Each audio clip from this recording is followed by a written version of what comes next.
ایک موقع پہ نبی علیہ السلام نے اعلان کیا کون ہے جو میرے دین کی مدد کے لیے آگے آئے؟ صدر عثمان رضی اللہ تعالیٰ عنہ کھڑے ہوئے، فرمایا یا رسول اللہ 300 اونٹ ماں ساز و سامان۔ رسول اللہ صلی اللہ علیہ وسلم نے دوبارہ اعلان کیا اور کون ہے بھائی؟ عثمان پھر کھڑے ہوئے، یا رسول اللہ 600 اونٹ ماں ساز و سامان۔ رسول اللہ نے تیسرا اعلان کیا، ان کے علاوہ اور کون ہے؟ عثمان پھر کھڑے ہوئے، یا رسول اللہ 900 اونٹ ماں ساز و سامان۔ نبی علیہ السلام نے فرمایا عثمان رک جاؤ، اب کسی اور کو بھی موقع دو۔ فرمایا نہیں یا رسول اللہ جو کچھ ہے وہ آپ کے لیے۔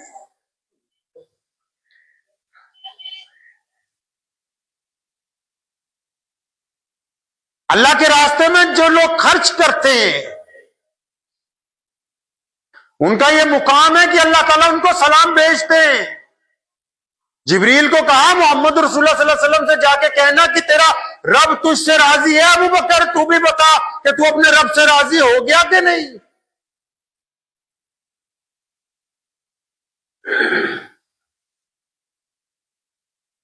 سیدنا عبد الرحمن بن عوف رضی اللہ تعالی عنہ بڑے جلیل القدر صحابی ہیں، عرب پتی، اس وقت کے، آج کے تو بلینئر ہوں گے۔ نبی علیہ الصلوۃ والسلام کے وصال سے پہلے جب کوئی بات ہوتی تھی کاروبار کی، سیدھا نبی علیہ السلام کے پاس، یا رسول اللہ مجھے کیا کرنا چاہیے؟ اللہ کے نبی علیہ السلام مشورہ دے دیتے تھے۔ اب آپ صلی اللہ علیہ وسلم کا جب وصال ہو گیا، کچھ مدت گزر گئی، ایک دن بڑے پریشان ہوئے، دل بڑا بے چین ہوا۔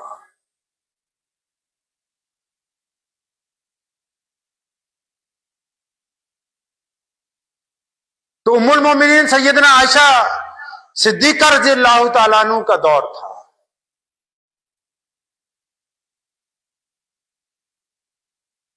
اب مسلمانوں کے لیے دروازہ تو ایک ہی ہے،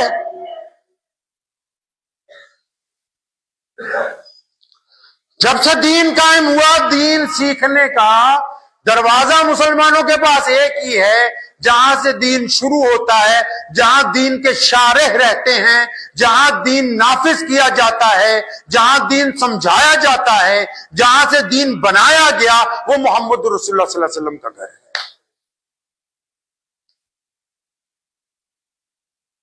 اب عبد الرحمن بن عوف سیدھے پہنچے کہاں؟ نبی علیہ السلام کے گھر۔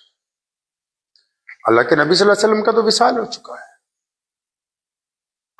دروازہ کھٹکھٹ آیا، سلام کیا، اماں جی سلام علیکم۔ اماں جی نے جواب دیا ہاں بیٹا کیسے آئے آج؟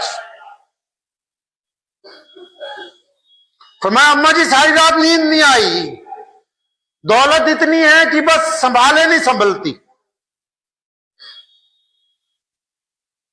دل بڑا بے چین۔ اللہ کے نبی صلی اللہ علیہ وسلم ہوتے تھے وہ مجھے طریقہ بتاتے تھے، کچھ نہ کچھ سمجھاتے تھے۔ اماں جی کوئی مشورہ دیجیے۔ اندر سے اماں جی نے کیا کہا؟ بیٹا ایسا کرو، ابھی جاؤ ساری دولت کے 2 حصے کر دو۔ اندازہ لگائیے جو بندہ فریاد کر رہا ہے وہ کھرب پتی آدمی ہے، جہاں سے حکم آ رہا ہے وہ محمد رسول اللہ کا گھر ہے۔ پوچھا اماں جی کیا کرنا ہے؟ فرمایا بیٹا جا کے دولت کے 2 حصے کرو۔ فرمایا جی اماں جی ابھی کروا دیتا ہوں منشیوں کو کہہ کے۔ تو کیا کرنا ہے اماں؟ فرمایا بیٹا ایک حصہ سارے کا سارا شام ہونے سے پہلے اللہ کے راستے میں صدقہ کرتے، آدھی کر دے ساری دولت کو۔ فرمایا اماں جی یہ آج ہی ہو جائے گا کام، آپ بتاؤ میں بخشا تو جاؤں گا، میں قیامت والے دن پریشانی میں تو نہیں پھنسوں گا؟ فرمایا نہیں میں محمد رسول اللہ صلی اللہ علیہ وسلم سے تیری سفارش کروں گی انشاءاللہ۔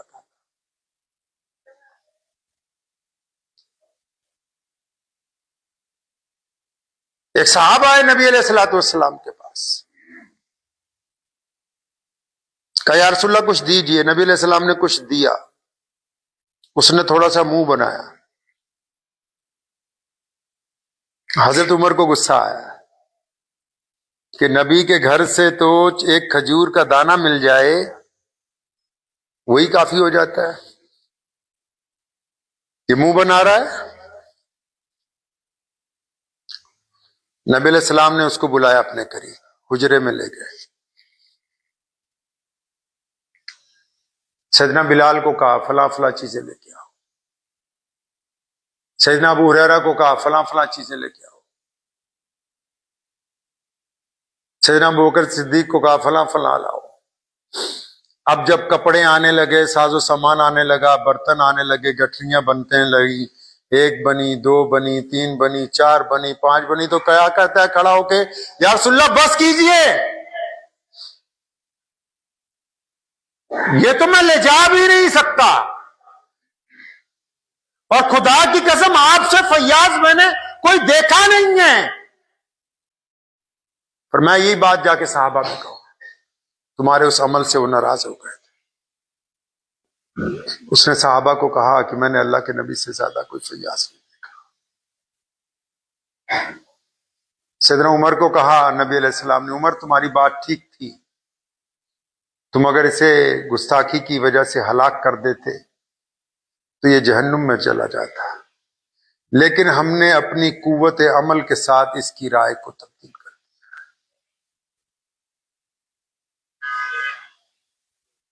پیارے محمد صلی اللہ تعالی علیہ وسلم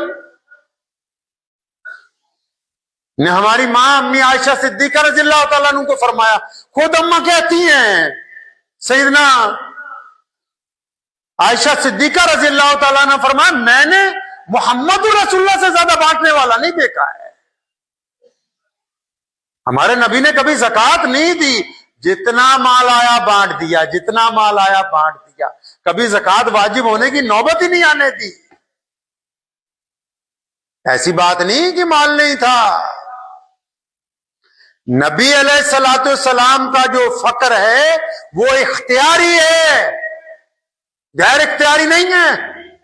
انہوں نے پسند کیا غریبوں کے ساتھ رہنا، انہوں نے پسند کیا غریبوں کے ساتھ کھانا کھانا، انہوں نے پسند کیا غریبوں کے جیسے کپڑے پہننے، تاکہ امت ان کی غریبوں کے ساتھ مدد کرنے والی ہو، اور تاکہ ان کی امت غریبوں کے ساتھ دل لگا کے کھڑے ہونے والی ہو. محمد رسول اللہ کا فقر جو ہے وہ اختیاری ہے، غیر اختیاری نہیں.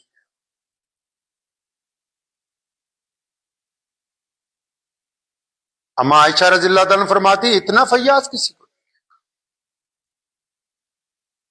ایسا کریم نبی فرماتی جب جاتے تھے کہیں مجھے کہنا عائشہ اگر میری غیر موجودگی میں کوئی مانگنے والا آ جائے،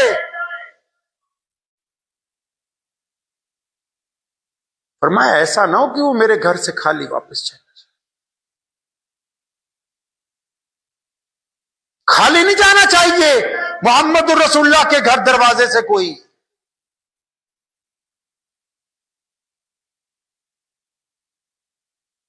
ایک صحابی ہے نا جن کا واقعہ ہے کہ وہ گھوڑا خریدنے کے لیے گئے تو بیچنے والے نے کہا کہ حضرت 100 دینار، فرمایا نہیں مجھے یہ اچھا لگتا ہے 200 دینار کا ہونا چاہیے. کہ چلے آپ 200 دے دیں. فرمایا مجھے تو یہ بہت بہتر لگتا ہے 300 دینار کا ہونا چاہیے. تو بیچنے والے نے کہا آپ کی مرضی ہے 300 دے دیجئے. سواری کی، فرمایا مجھے تو 1000 کا لگتا ہے. کہنا جی آپ کی مرضی ہے 1000 دے دیجئے. 1000 دینار دے کے گھوڑا خریدا. غلام نے کہا حضرت 100 روپے کی چیز 1000 کی دی ہے. فرمایا میں نے، ہم سب صحابہ نے محمد رسول اللہ سے وعدہ کیا ہے کہ امت کی خیر خواہی کریں گے. وہ نادان تھا، اس کو نہیں پتا یہ کتنے کی چیز ہے، وہ دیہاتی تھا، اسے کیا پتا. قرآن پاک نے ایک بڑی خوبصورت بات کی. اللہ کریم ہے نا،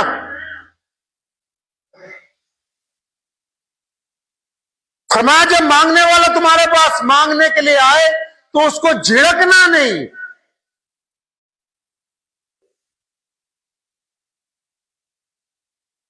اللہ نے بڑی خوبصورت بات انسانوں کو کہی کہ جب کوئی مانگنے والا تمہارے پاس مانگنے کے لیے آئے اس کو جھڑکنا نہیں، اس سے بدتمیزی مت کرنا.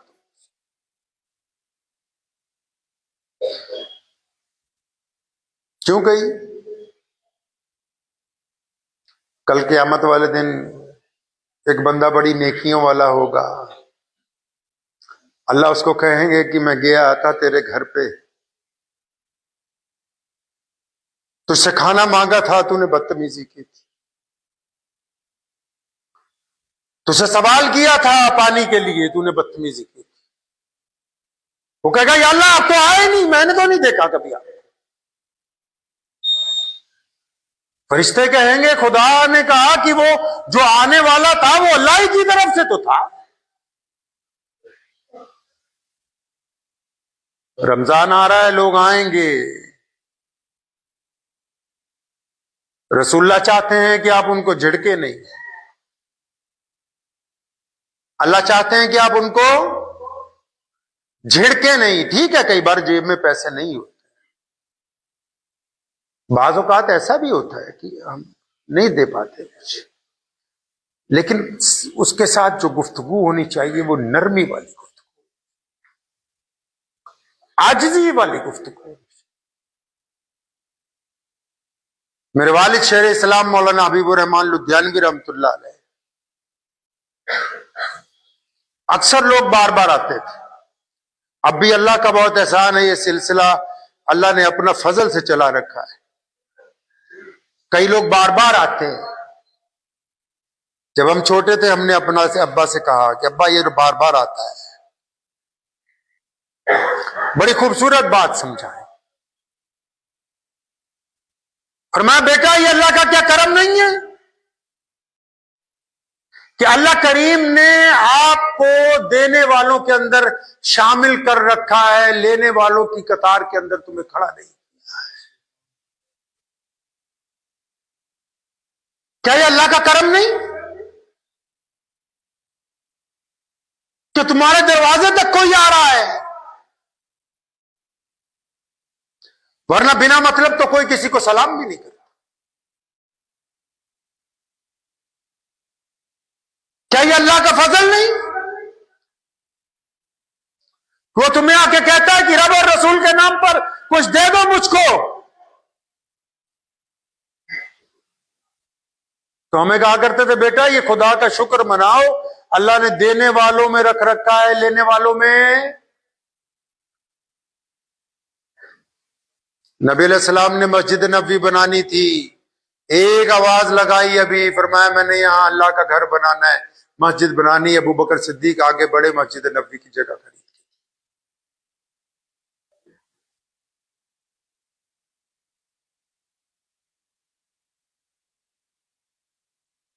کوئی موقع ایسا نہیں ہے جس پر نبی علیہ الصلوۃ والسلام نے حضرات صحابہ کرام رضی اللہ تعالی اجمعین کو ترغیب نہ دی ہو کہ غریبوں کی مدد سے پیچھے نہیں ہٹنا،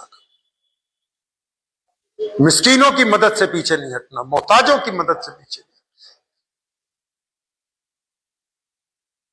اب رمضان آنے والا ہے، بہت سفیر آئیں گے، پہلی بات نوٹ کر لو، مانگنا آسان کام نہیں ہے۔ ہم لوگ کبھی چندہ کرنے نہیں گئے آج تک ملک میں، بڑے بڑے آتے ہیں لوگ، وہ سمجھتے ہیں مولوی کو بلائیں گے حضرت چندہ کروا دیں گے، میں کہا بھائی یہ تو بڑا ذلت کا کام ہے، اللہ اپنے گھر کا محتاج رکھے، بس پریشانی کا کام ہے۔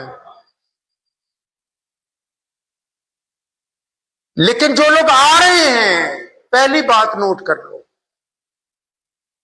ان میں علماء بھی ہیں، دیندار لوگ بھی ہیں، دیانتدار بھی ہیں، ایماندار بھی ہیں۔ آپ کی جو ان کے ساتھ گفتگو ہونی چاہیے وہ ادب کے دائرے کے اندر ہونی چاہیے، ادب کے دائرے سے باہر نہیں ہونی چاہیے، کیونکہ ان کی ایک خاصیت ہے، آپ اپنے لیے کام کر رہے ہو،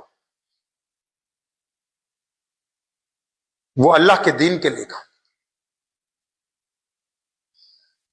اپنے لیے تانا سننا آسان ہے، دین کے لیے تانا سننا،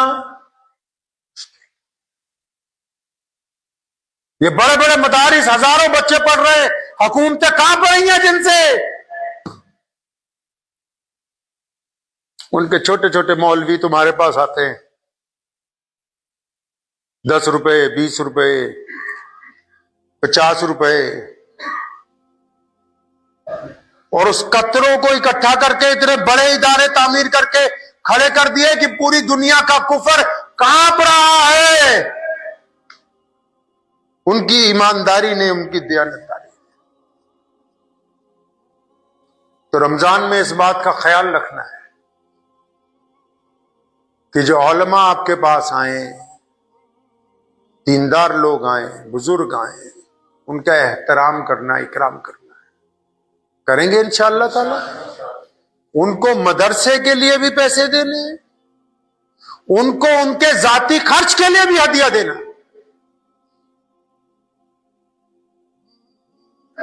دوسری بات میں اس لیے کہہ رہا ہوں کیونکہ انسانی فطرت ہے.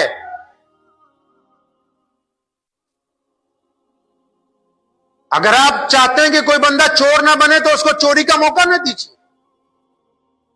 آپ چاہتے ہیں کہ آپ کے بچے چور نہ بنے تو جان بوجھ کے گھر میں کرتا وہاں نہ ٹانگیے جہاں سے روزانہ وہ پیسے نکالنے. آپ ان کو موقع دے رہے چوری کرنے کے لیے. موقع نہ دیجیے. 500 مدرسے کو دینے تو 500 سفیر کو بولو یہ آپ کے لیے، تاکہ دین کا کام اور تیزی سے آگے.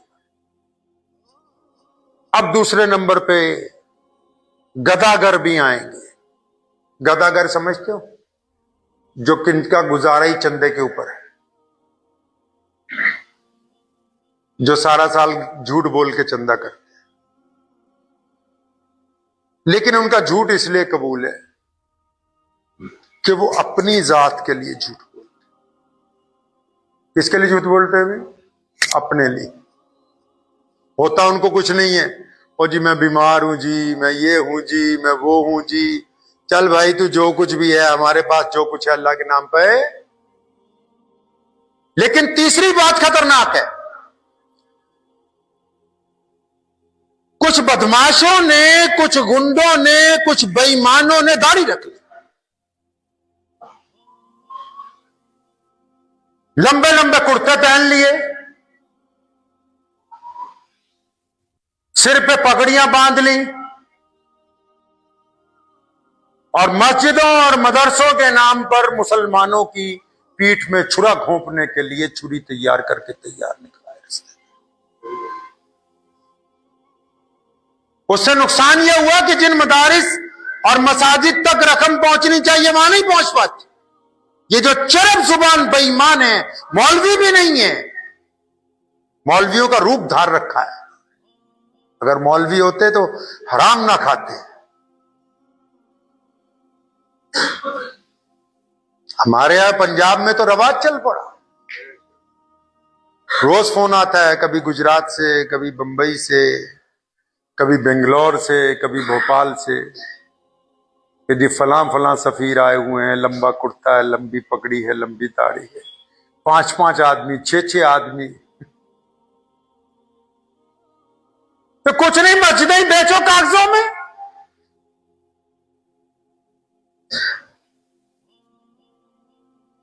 تو جو لوگ دین کا نام لے کے دین سے بددیانتی کرنا چاہتے ہیں، ان کے بارے میں اسلام نے کہا کہ ان کو نہیں بخشنا. یہ جو گداگر مانگ رہا ہے، جھوٹ بول رہا ہے اپنے لیے، لیکن وہ اپنے لیے بول رہا ہے کہ جی میری بیٹی کی شادی ہے، میری ماں بیمار ہے، میرا باپ بیمار ہے. وہ اپنے گھر کے لیے جھوٹ بول رہا ہے. لیکن یہ جو بے ایمان کھڑا ہو کے کہہ رہا ہے کہ جی میں نے پنجاب میں مسجد خالی کروانے کے لیے پیسہ چاہیے، مجھے پنجاب میں فلاں مسجد گرا دی گئی تھی، میں نے اس کو خالی کروایا، اس کے لیے پیسہ چاہیے، جبکہ زمین پر اس نے کچھ نہیں کیا. ایسے بددیانتوں کو پکڑ کے لاؤ، پہلے تصدیق کرو، اگر صحیح ہو تو احترام، اگر بددیانت ہو تو مقدمہ درج کر کے ان کو جیل بھجواؤ، تاکہ مسلمانوں کی حلال کی کمائی ان بے ایمانوں کی کوٹھیوں کے اوپر. ان کی پہلی پہچان یہ ہے کہ اکیلے چندہ نہیں کرتے. جو عام مدرسے کا سفیر ہوتا ہے، نیک دل لوگ ہوتے ہیں، وہ ایک ہی بندہ جاتا ہے کہ بھائی میں فلاں مسجد سے آیا، مدرسے سے. یہ 5 جاتے ہیں. گیدڑ ہے نا، گیدڑ سمجھتے ہو؟ گیدڑ ڈرپوک ہوتا ہے. تو یہ 5 6 جاتے ہیں، ایک کو بابا بنا لیں گے کہ یہ بڑا شیخ الحدیث ہے جی، نعوذ باللہ. یہ 5 6 جاتے ہیں.